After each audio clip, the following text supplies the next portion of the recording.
حضرت عثمان ذو النورین رضی اللہ تعالیٰ عنہ آپ کے بارے میں اصحاب پیغمبر فرماتے سرکار کا وصال ہوا، صدیق اکبر نے دور خلافت کا وقت گزار دیا، فاروق اعظم کا دور ختم ہوا، حضرت ام المؤمنین حضرت عثمان ذو النورین منتخب ہوئے۔ حضرت عثمان ذو النورین کے بارے میں اصحاب پیغمبر فرماتے ہیں انہ کان اذا وقف علی قبر بکا، عثمان ذو النورین جدھر بھی جاتے، قبرستان رستے میں آتا، کسی قبرستان کو دیکھتے، کسی ایک قبر کو دیکھتے، حضرت عثمان غنی رضی اللہ تعالیٰ عنہ قبر کو دیکھ کر اتنا روتے، اصحاب پیغمبر فرماتے ہیں حتی یبل لحیتہ، حضرت عثمان قبر نو ویکھ کے روندے سن تے رو رو کے آپ دی داڑھی مبارک تر ہو جاندی سی، داڑھی مبارک ہے او ہستی نے جنت بار سرکار نے فرمایا عثمان فی الجنہ، عثمان زندہ تن جنت کی بشارت دے دیتی ہے، اشرات مبشرہ بھی چنا۔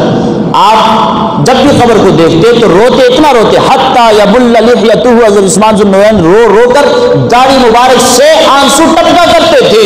رخسار مبارک تر ہو جایا کرتے ہیں۔ تو حضرت عثمان ذو النورین فقیل لہ تذکر الجنت والنار لا تبکی، حضرت عثمان نے کسی نے پوچھا عثمان جنت کے بھی تذکرے کر دیو، دوزخ میں بھی یاد کر دو، کبھی تذکرے کر دیو، جنت کے دوزخ میں یاد کر دو، کسی کبھی نہیں روئے، تو جب قبر کے کول کھلوں گے تو پھر کیوں روتے ہو؟ قربان جاؤ میرے آقا کریم صلی اللہ علیہ وسلم کے پیارے صحابی حضرت عثمان ذو النورین فرماتے فقال ان رسول اللہ صلی اللہ علیہ وسلم قال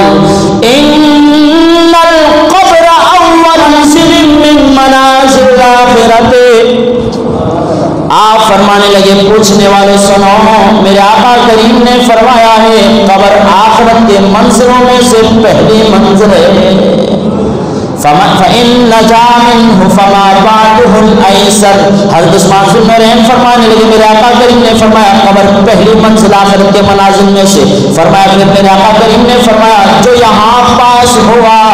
اگلا حساب اس پر بڑا آسان کر دیا جائے گا، وَإِن لَّمْ يَنْجُ مِنْهُ فَمَا بَعْدُهُ أَشَدُّ مِنْهُ، حضرت عثمان ذو النورین فرمانے لگے میرے آقا کریم نے فرمایا جو اس عذاب قبر میں نجات نہ پا سکا، جس کو یہاں نجات نہ ملی پہلی منزل میں پہلے مرحلے میں، حضرت عثمان فرماتے میرے آقا کریم نے فرمایا فَمَا بَعْدُهُ أَشَدُّ مِنْهُ، میرے آقا کریم نے فرمایا بعد میں آنے والے مرحلے اس قبر کے عذاب سے بھی زیادہ سخت ہوں گے، کیا ہوں گے؟ زیادہ سخت ہوگا اس کا حساب و کتاب۔